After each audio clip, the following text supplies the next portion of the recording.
அனைவருக்கும் வணக்கம். முக்கியமான கரண்ட் அஃபேர்ஸ் பார்த்துடலாம்.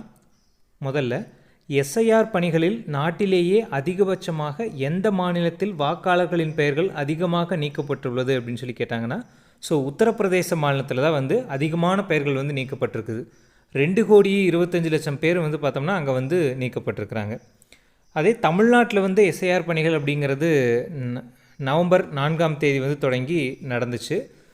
இதில் எத்தனை நபர்கள் நீக்கப்பட்டிருந்தாங்க அப்படின்னா கிட்டத்தட்ட 97 லட்சம் வாக்காளர்கள் நீக்கப்பட்டிருந்தாங்க.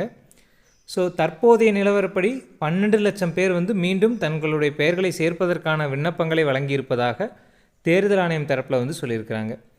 எஸ்ஐஆர் அப்படின்னா அதற்கு ஃபுல் ஃபார்ம் என்ன அப்படின்னு சொல்லி கேட்பாங்க.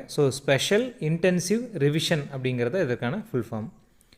தமிழகத்தில் மாணவர்களுக்கு இலவச மடிக்கணினி வழங்கும் திட்டத்தை முதலில் அறிமுகம் செய்த முதல்வர் யார் அப்படின்னு சொல்லி கேட்டுக்கிறாங்க. ஜெயலலிதா அவர்களுடைய ஆட்சி காலத்தில் தான் 12ஆம் வகுப்பு படிக்கக்கூடிய மாணவர்களுக்காக இந்த மடிக்கணினி வழங்கும் திட்டம் அப்படிங்கிறது நடைமுறைப்படுத்தியிருப்பாங்க.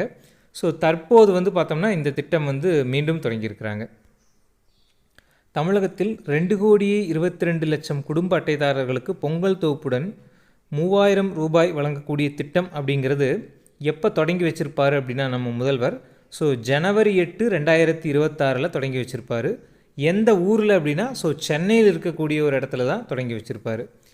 இந்த 3,000 ரூபாய் வழங்கப்பட்டுள்ளது அப்படிங்கிறது அமௌண்ட்டும் சரி. இது எந்த நாளில் தொடங்கப்பட்டது, எந்த இடத்துல தொடங்கப்பட்டது அப்படிங்கிறது ரொம்ப முக்கியம். அடுத்தது, உலகம் உங்கள் கையில் திட்டம் மூலம் 10 லட்சம் மடிக்கணினி வழங்கும் திட்ட நிகழ்வு தொடங்கப்பட்ட நாள் அப்படின்னு கேட்டுக்கிறாங்க.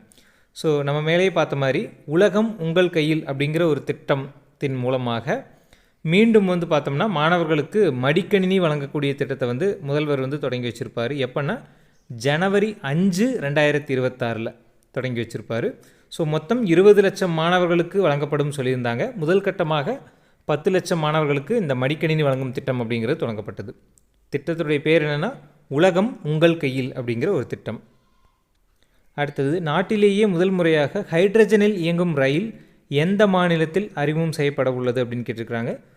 ஹரியானா மாநிலத்தில் தான் அறிமுகம் பண்ண போகிறாங்க. அதே மாதிரி வந்தே பாரத் ரயில் படுக்கை வசதியுடன் கூடிய ரயில் சேவை அப்படிங்கிறது தற்போது பிரதமர் அவர்களால் தொடங்கி வைக்கப்பட்டுள்ளது. இது எதுக்கு இடையில் அப்படின்னு சொல்லி பார்த்தோம்னா மேற்கு வங்கம் டு அசாமில் இருக்கக்கூடிய கவுஹாத்தி வரைக்கும் இந்த திட்டம் அப்படிங்கிறது தொடங்கப்பட்டிருக்குது. சர்வதேச அளவில் அரிசி உற்பத்தியில் முதலிடம் வைக்கும் நாடு எது அப்படின்னு சொல்லி கேட்டுக்கிறாங்க. இந்தியா தான். இதற்கு முன்னாடி சீனா இருந்திருப்பாங்க. தற்போது இந்தியா தான் சர்வதேச அளவில் அரிசி உற்பத்தியில் முதன்மை வைக்கக்கூடிய ஒரு நாடாக இருக்குது. அடுத்தது, தேசிய பறவைகள் தினம் என்னைக்கு அப்படின்னா ஜனவரி 5 அப்படிங்கிறது பறவைகள் தினம். அதே மாதிரி மார்ச் 20 என்னென்னா சிட்டுக்குருவிகள் தினம். மார்ச் 20 அப்படிங்கிறது சிட்டுக்குருவிகள் தினம். அடுத்தது, 2026 தமிழகத்தில் நடைபெறுவது எத்தனையாவது சட்டசபை தேர்தல் அப்படின்னு சொல்லி கேட்டுக்கிறாங்க. 17ஆவது சட்டசபை தேர்தல் 2026 நடக்க போகிறது. 17ஆவது சட்டசபை தேர்தல். ஒரு நபர் ஒரு எம்எல்ஏ அதாவது ஒரு எம்எல்ஏவாக தேர்வாக போட்டியிடணும் அப்படின்னா அது 25 வயசு பூர்த்தி அடைஞ்சிருந்தாங்க அப்படின்னா யார் வேணாலும் தேர்தல் அப்படிங்கிறதுல போட்டியிடலாம். அதே மாநிலங்களவை உறுப்பினர் ஆகணும் அப்படின்னா அதற்கு 30 வயசு. குடியரசுத் தலைவர், துணை குடியரசுத் தலைவர், ஆளுநர் இவங்களுக்கெல்லாம் பார்த்தோம்னா 35 வயசு பூர்த்தி அடைந்திருக்க வேண்டும். அடுத்தது, உத்தரப்பிரதேச மாநிலத்தில் உள்ள மக்களவை சட்டமன்ற தொகுதிகள் கேட்டிருக்கிறாங்க. உத்தரப்பிரதேசம் அப்படிங்கிறது நாட்டிலேயே அதிக மக்கள் தொகை கொண்ட ஒரு மாநிலமாக இருக்குது. அங்கே பார்த்தோம்னா எம்எல்ஏ தொகுதி அப்படிங்கிறது மொத்தம் 403 இருக்குது. நம்ம தமிழ்நாட்டில் 234. அங்கே 403 தொகுதிகள் இருக்குது. மக்களவை தொகுதிகள் அப்படிங்கிறது 80 தொகுதிகள் இருக்குது. நம்ம தமிழ்நாட்டில் 39 தொகுதிகள் இருக்குதா. அப்படியே டபுள் மடங்காக அங்கே உத்தரப்பிரதேச மாநிலத்தில் இருக்கிறாங்க. அடுத்தது, வி நாராயணன் அவர்கள் இஸ்ரோவினுடைய எத்தனையாவது தலைவர் அப்படின்னு சொல்லி கேட்டிருக்கிறாங்க. 11ஆவது தலைவர். இஸ்ரோவினுடைய தற்போதைய தலைவர் யாருன்னா நம்ம தமிழ்நாட்டை சேர்ந்த வி நாராயணன் அப்படிங்கிறவர் இருக்கிறாரு.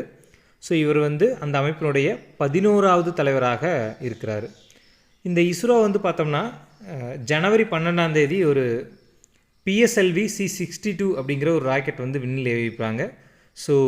EOS-N1 எர்த் அப்சர்வேஷன் சேட்டலைட் அப்படிங்கிறது ஸோ இது வந்து தோல்வி அடைந்ததாக இஸ்ரோ தரப்பில் வந்து சொல்லியிருக்கிறாங்க. விவசாயிகள் பயன்பெறும் வகையில் 1000 உழவர் நல மையங்கள் டிசம்பர் 27, 2025 அன்று எந்த மாவட்டத்தில் தொடங்கி வைக்கப்பட்டது அப்படின்னு சொல்லி கேட்டிருக்கிறாங்க. ஸோ திருவண்ணாமலை மாவட்டத்தில் தான் தொடங்கி வச்சுருப்பாங்க. இந்தியாவில் 16வது மக்கள் தொகை கணக்கெடுப்பு அப்படிங்கிறது எந்த ஆண்டு நடத்த போகிறாங்கன்னா, ஸோ இனி வரக்கூடிய 2027ஆம் ஆண்டு வந்து நடத்துவாங்க. ஸோ 2021லேயே எடுக்க வேண்டியது, ஸோ கொரோனா காலகட்டம் அப்படிங்கிறதுனால இது வந்து தள்ளி போய் தற்போது 2027ஆம் ஆண்டு நடத்த போகிறதாக மத்திய அரசு தரப்பில் வந்து சொல்லியிருக்கிறாங்க. ஸோ மக்கள் தொகை கணக்கெடுப்பு அப்படிங்கிறது 10 ஆண்டுகளுக்கு ஒரு முறை நடத்தப்படுது. ஸோ அதாவது சுதந்திரத்துக்கு அப்புறம் 8வது மக்கள் தொகை கணக்கெடுப்பு. இந்தியாவில் முதல்ல மக்கள் தொகை கணக்கெடுப்பு அப்படிங்கிறது 1881-82 காலகட்டத்தில் எடுத்திருப்பாங்க. ஸோ அதிலிருந்து கணக்கு பார்க்கும்போது 16வது மக்கள் தொகை கணக்கெடுப்பு அப்படின்னு சொல்லி சொல்கிறாங்க. நாட்டிலேயே எம்எல்ஏக்களுக்கு அதிக சம்பளம் வழங்கும் மாநிலம் எது அப்படின்னு சொல்லி கேட்டுருக்குறாங்க. ஸோ ஒடிசாவில் தான் வந்து பார்த்தோம்னா அதிக சம்பளம் வந்து கொடுக்குறாங்க. எவ்வளோனா, ஸோ பேசிக் பே, எல்லா டெலிஃபோன் அலவன்ஸு, அந்த போக்குவரத்து அலவன்ஸு, இது எல்லாம் சேர்த்து மொத்தம் வந்து பார்த்தோம்னா 3,45,000, கிட்டத்தட்ட 3,00,000 ரூபா வந்து அங்கே ஒடிசாவில் இருக்கக்கூடிய எம்எல்ஏக்களுக்கு சம்பளம் அப்படிங்கிறது வழங்கப்படுது. நம்ம தமிழ்நாட்டில் வந்து பார்த்தோம்னா 1,05,000 ரூபா வந்து வழங்குறாங்க அலவன்ஸோடு சேர்த்து. ஸோ அதே மாதிரி அவங்க ஒரு டைம் எம்எல்ஏவாக இருந்துட்டாங்கன்னா அவங்களுக்கு வாழ்நாள் முழுவதும் வந்து பார்த்தோம்னா பென்ஷன் அப்படிங்கிறது வழங்கப்படுது. அது வந்து இதுவரைக்கும் 25,000 ரூபாய் வழங்கப்பட்டு வந்தது. இந்த 2025 ஏப்ரல்லேருந்து வந்து பார்த்தோம்னா பென்ஷன் தொகை அப்படிங்கிறது 35,000ஆக உயர்த்தியிருக்கிறாங்க. ஸோ ஒருவேளை அந்த பென்ஷன் வாங்கக்கூடிய நபர் அப்படிங்கிறது இறந்துட்டார் அப்படின்னா அவருடைய குடும்பங்களுக்கு இதில் 50%, 35,000 அப்படின்னா 17,500 ரூபாய் அப்படிங்கிறது அவங்களுடைய குடும்பங்களுக்கு வழங்கப்படுது. ஒரு நபர் 5 ஆண்டுகள் எம்எல்ஏவாக இருந்துட்டார் அப்படின்னா ஸோ அவருக்கு வாழ்நாள் முழுவதும் பென்ஷன் அப்படிங்கிறது வழங்கப்படுது. உச்சநீதிமன்ற உயர்நீதிமன்ற நீதிபதிகளை நீக்கம் செய்ய அவையில் உள்ள மொத்த உறுப்பினர்களில் எத்தனை பங்கு உறுப்பினர்களின் ஆதரவு தேவை அப்படின்னு சொல்லி கேட்டிருக்கிறாங்க. ஸோ 2/3 மெஜாரிட்டி அப்படின்னு சொல்லுவாங்க. அப்படி பார்க்கும்போது 66% அப்படிங்கிறது ஆதரவாக வாக்களிக்க வேண்டும். ஸோ இந்த நடைமுறை அப்படிங்கிறது குடியரசுத் தலைவரை நீக்குவதாக இருந்தாலும் சரி, தேர்தல் ஆணையரை நீக்குவதாக இருந்தாலும் சரி, அதே மாதிரி அரசு பணியாளர் தேர்வாணையத்தினுடைய தலைவரை நீக்குவதாக இருந்தாலும் சரி, ஸோ எல்லாத்துக்குமே இந்த நடைமுறை அப்படிங்கிறத வந்து பயன்படுத்தப்பட்டு வருது. ஸோ இது வந்து ஒரு ரிஸ்கான ஒரு நடைமுறை. ஸோ அதனால தான் வந்து பார்த்தோம்னா சுதந்திரமான அமைப்பாக இதுகள் எல்லாமே வந்து கருதப்படுது. அடுத்தது வெனிசுலாவினுடைய தலைநகர் கேட்டிருக்கிறாங்க. ஸோ கராகஸ் அப்படிங்கிறதா வெனிசுலா நாட்டினுடைய தலைநகர். ஸோ இது எது ரிலேட்டடாக வந்திருக்குது அப்படின்னா, சமீபத்தில் வந்து பார்த்தோம்னா அமெரிக்காவை பார்த்தோம்னா வெனிசுலா நாட்டினுடைய அதிபர் வந்து பார்த்தோம்னா அவங்க நாடு கடத்தியிருப்பாங்க. ஸோ அதை பேஸ் பண்ணி அதனுடைய தலைநகர் அப்படிங்கிறது கராகஸ் அப்படிங்கிறது நம்ம தெரிஞ்சுக்கிறோம். அடுத்தது உலக பிரெய்லி தினம் அப்படிங்கிறது என்றைக்குன்னா ஜனவரி 4ஆம் தேதி வந்து உலக பிரெய்லி தினம் அப்படிங்கிறது கொண்டாடப்படுது. ஸோ பிரெய்லி அப்படின்னு என்னென்னா, ஸோ பார்வையற்றோருக்கான ஒரு எழுத்து முறையை தான் நம்ம வந்து பிரெய்லி எழுத்து முறை அப்படின்னு சொல்லுவாங்க. ஸோ இதை வந்து உருவாக்கியிருப்பார் பிரெய்லி அப்படிங்கிறவர் தான். ஸோ அந்த தினத்தை தான் ஜனவரி 4ஆம் தேதி உலக பிரெய்லி தினமாக கொண்டாடுறாங்க. அடுத்தது ஐநா பெண்கள் அமைப்புடன் சமீபத்தில் ஒப்பந்தம் செய்துள்ள மாநிலம் எது அப்படின்னு கேட்டிருக்கிறாங்க. ஸோ நம்ம தமிழ்நாடு வந்து பார்த்தோம்னா ஒப்பந்தம் வந்து போட்டிருக்கிறாங்க. அடுத்தது தேசிய சித்தா தினம் என்னைக்கு அப்படின்னா ஜனவரி 6ஆம் தேதி வந்து தேசிய சித்தா தினம் அப்படின்னு சொல்லி கொண்டாடப்பட்டு வருது. அதே மாதிரி அயலக தமிழர் தினம் அப்படிங்கிறது எப்பொழுது கொண்டாடப்படுதுன்னா ஜனவரி 12ஆம் தேதி அயலக தமிழர் தினம் அப்படிங்கிறது கொண்டாடப்படுது.